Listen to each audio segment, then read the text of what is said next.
Welcome horror fans to another video. It's a Wednesday video, as you can tell, and we're trying to kill that midweek sting and relax a little.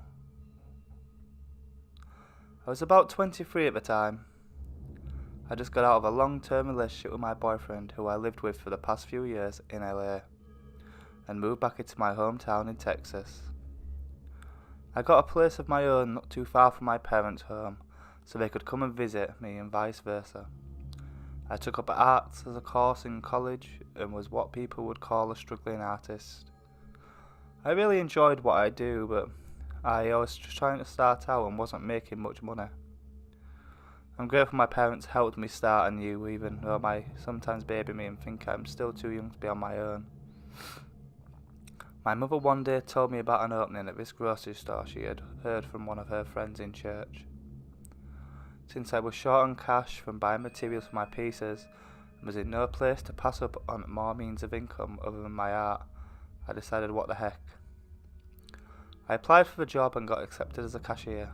It was a pretty good job. Lots of friendly folks come by and chat while I handle their orders. Co-workers were nice too. There was, however, one odd customer. He was a big guy, overweight. He was fat and tall, probably 6 foot something. He would usually come in and just linger. He'd grab a basket and just walk down aisles, occasionally stopping, just staring at the items. He'd grab a few items but stay at the store for much longer than the usual customer would take. Now, as a former Christian, my parents taught me to always be nice to people, no matter what they seemed like, and although now I am an atheist, I had carried that with me. My co-workers warned me he was a bit of a creep, who would make very bizarre comments or statements, but I still tried to be nice to him. He came into the register I was working in, and started to unload whatever items he picked up. "Hey, how's it going?" I asked him, scanning his items for him. "Oh, I'm good. Thanks for asking," he replied, clearly shocked at the politeness since most of my co-workers genuinely didn't want to interact with him. After scanning all the items and putting it in a bag, he gave me his money, and I handed him his change. "Have a nice day," I told him. He smiled and returned the gesture by thanking me. Thinking nothing of it, I continued on about my shift. After work, I decided to stop by an arts and crafts store to get some canvas and some new pigments for another piece I was going to work on. As I was heading to my car, I was shocked to see him there. He came up to me and introduced himself. "Hi, I'm George. We talked earlier at the grocery store." "Oh, hi, I didn't know you'd be here. I was just in the area when I saw you." "Okay, well, George, I gotta go now. It was nice seeing you. Bye." "Wait, can I get your Facebook name? You're one of the few people who's been nice to me. I'd really like it if we were friends." Now, yeah, I know, you shouldn't really give out information about yourself to strangers, but I had a soft spot for people like him. I had a little brother who was bullied for being overweight, and I had to defend him from bullies a few times. Plus, I didn't think he was the type of person to harm me. That was a big mistake. After a few hours, I received a friend request from him. I accepted, and he immediately messaged me. He was over the moon that someone like me was his friend. For me, it was nothing more than an innocent friendship. Now, I was out of long-term dating, and that was not interested in dating anytime soon. We interacted for a few more days, both online and offline. He would also text me occasionally. He would go by the store and talk to me about random things. Occasionally he would flirt with me, but I always made it to a point to tell him I wasn't interested in dating. This didn't deter him though. Even if I would just flatly tell him I don't like his flirtations. A year goes by and I stage a small art show for charity with my mum and raise funds for homeless people in our local area. We coordinated with her church for the event, and they were kind enough to help us by letting us use one of their function rooms as a gallery for my pieces. Most of the pieces I made out of modern abstract nature. Nothing obscene or sexual considering the audience I knew I would have. My parents were so proud that day. They couldn't stop telling people they were my parents and that everything was my work. Kind of embarrassing, but I let them have their little moment. Lots of locals came by, mostly church members, and some workmates of mine. Everyone seemed to appreciate the art I made, and it made me so happy, especially because I had helped raise for a good cause. It was just such a great time. Then I saw George again. He was there at the event. I didn't inform him about it, nor did I tell him where it would be. Now at this point he was still trying to flirt with me, and I had told him no several times. He came up to me and told me what he was so proud and happy for us. Wait, us? I asked in shock. Yeah, us, he said, smiling ear to ear. I was still shocked at what he had said when my mum went over and asked me if I was okay. George then introduced himself as my boyfriend.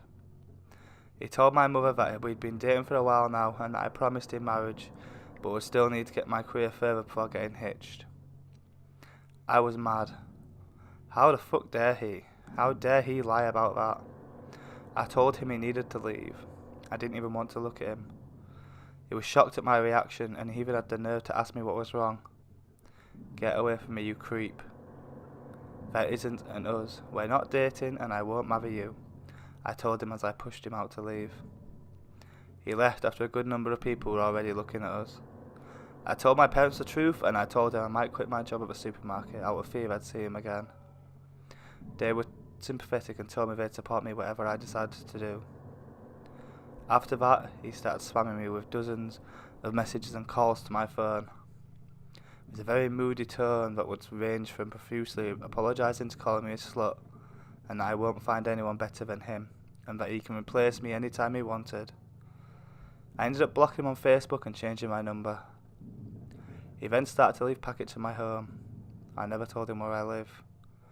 I presumed he had followed me from work. He would leave flowers, chocolates and sweet things, but all that ended in the trash. When he figured out that he wasn't going to get me any further, he started leaving very disturbing notes on my door. I'm going to bury you 6 feet under, you fucking slut. Whore. I told my boss about this and told him I planned to resign and move. He didn't really want to lose me as an employee. He suggested a promotion that would move me to another branch, far away enough to avoid contact with him. I agreed, because I really need a stable job so I can keep making art. I moved into a new apartment, just a couple of minutes away from my new workplace. It was a pretty great place. It had tight security with CCTVs, guards and dogs, and you need an access card to get in the parking, and to a main area that led to the units. It was priced a little higher than the one I had before, but those dollars were well spent on the security and peace of mind I got. Fast forward a few months, I began to date this guy I met at a local coffee shop. His name is Timothy. He's an IT manager at a nearby company. We're married now and have a daughter, we named after his late mother, Luna. Back then when we were dating, we were out eating at the diner near his work, when lo and behold, George shows up. It's been months and I haven't heard anything from him. I didn't know what to do and started to panic. I had told Timothy about him and what had happened before I moved there. He was very understanding and was ready to protect me if needed. At first, George was just staring at us, at me to be more specific. He just looked at us, then that turned into rage. You can just see the fire in his eyes. He was not happy. He came up to our table and started shouting about how I betrayed him, how I broke his heart. We were supposed to be married and that he trusted me. I told him I didn't lead him on and that I kept saying no to him. Then he proceeded to shout and yell. By that time Timothy had already stood between us. You need to leave. Stay out of this, jerk. It's between me and that bitch. Whoa, back up there, bud. That's my girlfriend you're talking about. Fuck you. George then tried to hit Timothy. Now mind you, my boyfriend was a big guy too. He was that muscly lumberjack looking guy. He was tall, 6'4". He easily avoided whatever punch George threw and then proceeded to put him in an arm hold. George yelled for him to stop. He did and told him the next time he saw him come near me, he'll rip his arm off. That scared George pretty good. Last I heard, he got arrested for inappropriately touching a firefighter's fiancée at the place he worked. He got beat up pretty badly by the firefighters before they called the cops on him. I almost feel pretty sorry for him. Then again, he did threaten to bury me 6 feet under. After marriage, I quit my job at the store and ended up working at a museum as both a curator and artist. I still come to my hometown with my husband and child to spend holidays with my parents.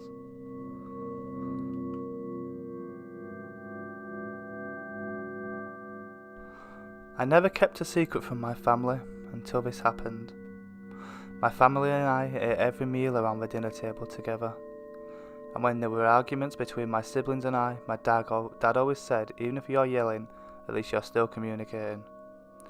Communication was important in our family. We never kept secrets. When I was 13 and we moved into a new house, it was bigger than our last, and even had an upstairs. It was pretty perfect for our family of 6. I started getting the feeling early, when the first week moving in. Whenever I walked up the stairs, a sudden chill would tickle the back of my neck. I could sense something was not right in the room, and my instincts would scream at me to run. It would happen day or night, but it was stronger after the sun went down. I honestly thought it was the air conditioning, and I brought it up with my dad. That's when he pointed out there was no vents in the stairwell. He suggested it was a window at the top of the stairs. It's probably a draft coming from an old seal, he said. With no clear answers, there was that one thing I knew for sure. The source of his fear came from the large round window at the top of the stairs. As the season moved towards fall, I convinced myself it was just a drafty window, and tried to push the fear down whenever I went upstairs. My hope was that ignoring the window would make things better. It only made things worse. One night I was coming down the stairs, and out of the corner of my eye I saw somebody watching me in that window. It was a simple, dark and hunched shadow with 2 milky eyes watching the moonlight. It was watching me. I turned on the light, but whoever was there vanished. I mustered up the courage to see what was outside and slowly crept towards the windowsill.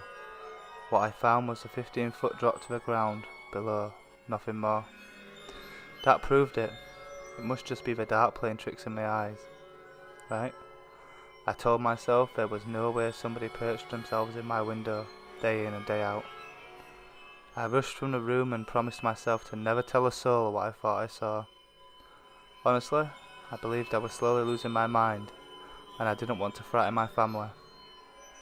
I couldn't tell them I was going crazy. Night after night for months I would pass the window alone, and from the corner of my eye I'd see someone watching me in the dark. My body would shake and a pit would swell in my stomach, but I refused to look at whomever was in the window. Then late one night I got up to use the bathroom. I passed the window and kept my eyes down. I felt the shadows and blinking eyes struck to me as I crossed the window, but I didn't look at it. Just when I thought I was safe, I heard a whisper. Jane. It knew my name. I stopped using the upstairs completely after that. I slept on the couch in the living room and had my sisters bring my clothes down for me. It was tense, irritable and terrified. My friends and family noticed my personality change, but I never said a word, choosing to let my sanity slip in silence. Then one day, out of the blue, I came home from school, and the window was covered. My parents had installed French blinds in front of that horrible round window. I was thrilled. That simple change had lifted a gigantic weight off my shoulders and cleared the fog around my head. It had confirmed my hope all along. The thing in the window was completely my wild imagination getting the better of me. I was not going crazy. Everyone around me noticed my sunny outlook on life and had returned, and I moved back to my own room. My family was back to normal. The next evening my older brother stopped me on the stairs. He asked casually, "What's got you in such a great mood all of a sudden?" I lied and replied, "No reason, I'm just happy." His voice changed. He became very angry. He demanded an answer, but I refused to tell. He stared at me and his angry face slapped and turned white with fear, and he muttered, "Because it was watching you too, wasn't it?"